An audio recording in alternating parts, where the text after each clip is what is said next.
చంద్రోదయ ఛానల్కి చూసినటువంటి ప్రేక్షకులందరికీ కూడా స్వాగతం, సుస్వాగతం. ఈ రోజున మనం ఒక చిన్న శ్లోకం నేర్చుకుందాం. రుణానుబంధ రూపేణ పశుపత్ని సుతాలయ. రుణానుబంధ రూపేణ పశుపత్ని సుతాలయ అంటే రుణము ఎవరికైనా ఉంటేనే అప్పు కనుక చేసి తీర్చకపోతే అది వచ్చే జన్మలో అయినా తీర్చక తప్పదు అనేటువంటి దానికి ఒక రెండు చిన్న ఉదాహరణలు కథలు చెప్తాను. సరదాగా విందాం. మరి ఒకటి ఏమిటంటే, ఒక రాజుగారి దగ్గర రాత్రి పూర్వం ఏం చేసేవారంటే, ఇప్పుడులాగా మైకులు లేవు, అప్పుడు అంతా ఏమిటంటే టముక్క ఉండేది, టముకు వేసి దండారా వేసేవారు. అలాగా ఒక చెప్పులు కుట్టుకునేటువంటి వాడికి రాత్రి డ్యూటీ వేసేవారు. ప్రతి 4 రాత్రులకి ఆ జాముకి అతను తిరుగుతూ ఒక డముకు వేసుకుంటూ, అందరూ కూడా సుక్షిప్తంగా ఉండకండి, మెలకుగా ఉండండి, అత్యుత్తమైన ప్రమాదాన్ని ఎదుర్కోండి, మత్తు నిద్రపోకండి అని చెప్పి జాముకి 4 రౌండ్లు వేసేవాడు. 4 రౌండ్లు వేస్తుంటే అది అతను నిత్య డ్యూటీ. ఒక రోజున ఏమైపోయిందంటే, అతనికి చాలా కాలం తర్వాత పిల్లలు లేరు. వెంటనే అడిగాడు, గురువుగారు ఒక పండితుడి దగ్గరికి వెళ్ళి అడిగాడు, అయ్యా నేను ఇంత కష్టపడుతున్నా కానీ నాకు పిల్లలు లేరు, ఈ పిల్లల్ని ఏదైనా వచ్చేటువంటి మార్గం ఆలోచించండి అంటే, ఒరే నాయన, గత జన్మలో నువ్వు ఎవరికి కూడా రుణం లేవు, ఆ రుణం ఉంటే కొడుకు రూపంలో వచ్చి తీర్చుకుంటాడు, లేదా కూతురు రూపంలో వచ్చి రుణం తీర్చుకుంటుంది. అందుకే చూడండి, మన అమ్మాయి నాన్న డబ్బులు అంటుంది, అంటే గత జన్మలో దానికి నువ్వు బాకీ ఉన్నావు, ఆ బాకీ తీర్చుకుంటుంది. అలాగే కొడుకు కూడా అంటే నాన్న డబ్బులు తీర్చి కట్టాలి అంటాడు, అంటే తండ్రి బాకీ ఉన్నాడు అనమాట గత జన్మలో వీడికి. అది ఇది మన సాంప్రదాయం. వెంటనే వాడు ఏమన్నాడంటే, పండితుడు ఏం చెప్పాడంటే, ఒరే నువ్వు రుణం ఉండాలిరా అన్నాడు. సరే అని చెప్పాడు.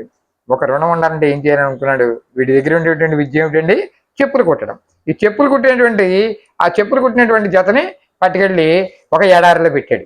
ఎవడో ఒకడు తీసుకుపోతాడా అని అనుకున్నాడు. కానీ వీడి అదృష్టం బాగుండి ఆ చెప్పుల జతని ఒక మహాపండితుడు అటువైపు వెళ్ళిపోతూ మంచి ఎడారిలో వెళుతూ ఆ చెప్పుల జతని వేసుకుని వెళ్ళిపోయాడు. ఎవరో పుణ్యాత్ముడు ఇచ్చాడు అని అనుకున్నాడు. సరే, అలా కొద్ది రోజులు కలిసిపోయింది.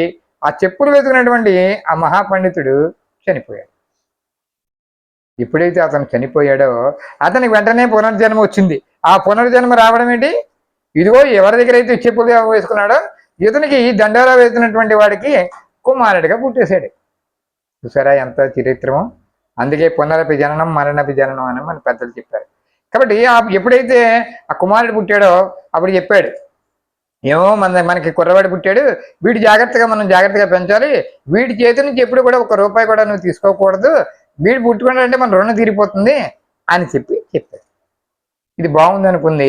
అలాగే పెరిగింది. కొన్నాళ్ళకి అతనికి 10 సంవత్సరాలు వచ్చే 16 సంవత్సరం వరకు వచ్చింది. మంచి పని నేర్చుకుంటున్నాడు. అతనికి పూర్వజన్మ సుకృతంగా కూడా కొంత సంస్కృత శ్లోకాలు రావడం కూడా జరుగుతుంది. అందుకే పూర్వజన్మ సుకృతము అంటారు. పూర్వజన్మలో ఏదైతే మనం ఉంటుందో దాని వాసనలు ఇప్పుడు ఉంటాయి. అలాగే ఇతను కూడా అప్పుడప్పుడు సంస్కృత పద్యాలు చదువుకుంటూ ఉండేవాడు. ఒక రోజున హఠాత్తుగా ఈ చెప్పులు కుట్టేటువంటి వాడికి ఎక్కడికో అర్జెంటుగా పని వెళ్ళవలసి వచ్చింది. ఆ రాత్రి డ్యూటీకి రాలేకపోతున్నాడు. అప్పుడు కొడుకుని కాకేసి, ఒరే ఈ ఒక్క రాత్రికి నువ్వు వెళ్ళి టముకు వేసిరారా, రాత్రి తెల్లవారు కాపలా కసరా కోటకి అని చెప్పన్నాడు. అప్పుడు తండ్రి యొక్క డ్రమ్ము తీసుకున్నాడు. అది తీసుకుని రాజుగారి కోట దగ్గరికి వెళ్ళాడు. వెళుతూనే మొదటి జాములోనే ఒక అద్భుతమైనటువంటి ఒక శ్లోకం చెప్పాడు.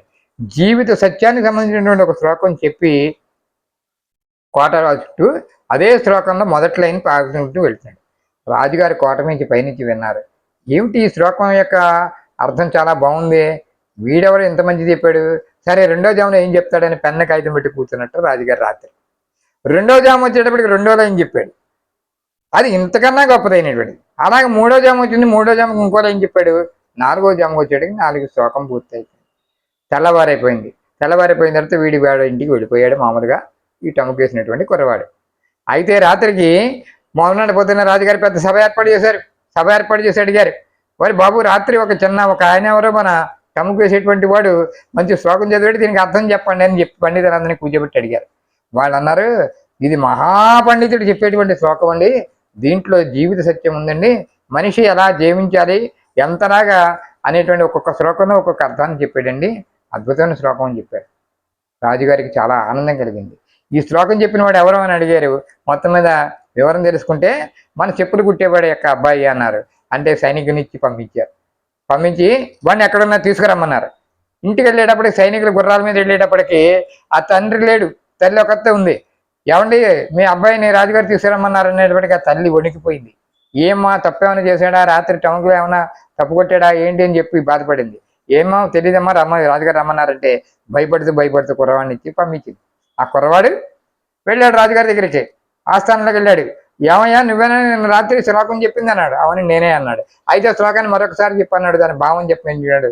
ఆ భావాన్ని స్పష్టంగా చెప్పించుకున్న తర్వాత రాజుగారు ఆశ్చర్యపోయి అందులో ఎన్ని అక్షరాలు అయితే ఉన్నాయో అన్ని అక్షరాలకి 1,00,000 రూపాయలు చెప్పిన ఒక మూట కట్టి అన్ని దీనారాలు బంగారు నాణ్యాలు బహుమానంగా ఇచ్చి పంపించాడు. అవన్నీ మళ్ళీ తీసుకుని తండ్రి దగ్గరికి వచ్చాడు. అమ్మ రాజుగారు నన్ను మెచ్చుకున్నారమ్మా, ఇదిగో రాత్రి నేను చెప్పినటువంటి దానికి వింటే చాలా మంచిది నాయనా అని చెప్పి లోపల పెట్టి, ఎప్పుడైతే లోపల పెట్టిందో ఇది తండ్రి చెప్పాడు కదా భర్త ఎప్పుడు పుచ్చుకోవద్దని చెప్పాడు. కాబట్టి మన్నాడు పొద్దున తండ్రి రావడం జరిగింది. వారితో ఈ విషయాలన్నీ చెప్పింది. అవును మర్చిపోయాను, ఆ 1,00,000 రూపాయలు ఎప్పుడు కూడా నువ్వు పుచ్చుకోకు, ఆ డబ్బులు మనమే కాదు, వారి రుణం మనకి వాడు సంపాదించిన దాంట్లో మనం పైసా కూడా పుచ్చుకోకూడదని చెప్పాడు. అలాగే జాగ్రత్తగా పుచ్చుకున్నారు. కొన్ని రోజులు గడిచిపోయింది. దురదృష్టవశాత్తు ఒకనాడు ఆ ఇల్లు అంటుకుపోయింది. ఆ ఇల్లు అంటుకుపోయింది. అంటుకుపోయేటప్పటికి గబగబా కొడుకేమో లోపల ఉన్నాడు, తండ్రి ఏమో బయట ఉన్నాడు. ఒక్కొక్క వస్తువుని బయటికి జారస్తూ చేస్తూ ఈ 1,00,000 రూపాయల యొక్క మూటను మాత్రం తండ్రి చేతిలో పెట్టాడు. పెట్టి ఇంకా మిగతా వస్తువుల కోసం లోపలికి వెళ్ళాడు. ఆ మంటకు ఆహుతి ఇచ్చాడు. అంటే రుణం తీరిపోయింది. ఆ కుర్రవాడి యొక్క రుణం తీరిపోయింది.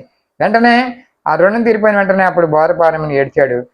అందుకే అన్నారు, రుణానుబంధ రూపేణ పశుపత్ని సుతాలయ.